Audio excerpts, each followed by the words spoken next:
효과적인 회의를 위해서 두 번째로 중요한 것은 회의를 구조화하는 것인데요. 구조화한다는 것이 조금 낯선 표현일 수도 있습니다. 일종의 회의의 규정이나 규칙이 필요하다는 겁니다. 몇 가지 예를 들면 다음과 같은데, 예를 들면 회의 시간 같은 것들, 의사결정이 될 때까지 무한정 하시면 안 되고요. 정해진 시간 내에서 하시는 것이 좋습니다. 정기적으로 하는 방법도 있고요. 다루어야 할 사안이 있을 때마다 하시는 방법도 있습니다. 그래서 이런 회의 시간에 대한 규정이 있으면 좋고요. 두 번째로 회의 진행도 중요합니다. 누가 진행할지 굉장히 중요한 사안이거든요. 감정을 잘 조절하면서 합리적으로 상황을 이끌 수 있는 분, 시시각각 의견들이 교환될 때 이 상황을 조율하고 잘 개입하면서 이 회의를 이끌 수 있는 그런 분이 하시면 좋겠죠. 또 의제 설정이 굉장히 중요하거든요. 회의는요, 준비 없이 그냥 모여가지고 막 아무 의견이나 생각나는 의견이나 이렇게 말하면 회의가 지지부진해집니다. 이번 회의에서 다룰 사안이나 주제가 명확해야 됩니다. 이왕이면 회의하기 전에 미리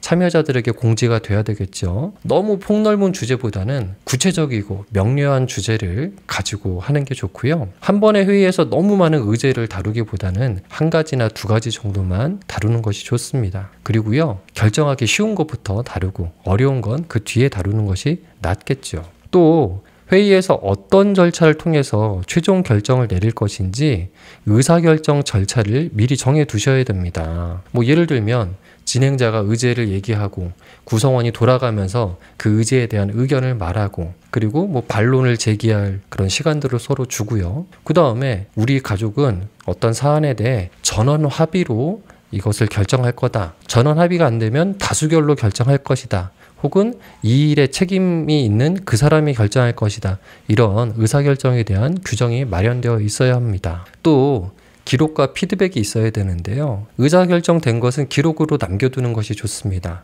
가족 단톡방 같은 것에 최종 결정사항을 기록해 두는 것이 효과적인데요. 뭔가 결정했는데 각자 이해한 바가 다 다른 경우가 있어요. 그러면 나중에 또 이게 갈등의 씨앗이 되거든요. 그래서 의사결정의 내용은 매우 구체적이고요. 명료해야 됩니다. 언제까지, 어디서, 누가, 무엇을 하기로 했다. 그리고 누가 최종적으로 확인하기로 했다. 이런 것들이 정확하게 정해져 있어야 합니다. 그리고요, 이 회의가 끝난 후에 이 결정이 실제 적용이 되고 있는지 점검을 해봐야 돼요. 그래서 잘 안 된다면 보완을 해야 됩니다. 만약 이게 현실에 적용이 안 된다면 회의 때 현실을 고려하지 않은 채 무리한 결정을 내린 거잖아요. 다음 회의 때 이를 반영해야 돼요. 단지 뭐가 의사결정대로 안 됐으니까 어떤 이것을 하기로 했던 당사자만 비난하는 형태로 회의가 흘러가면 좋지 않습니다.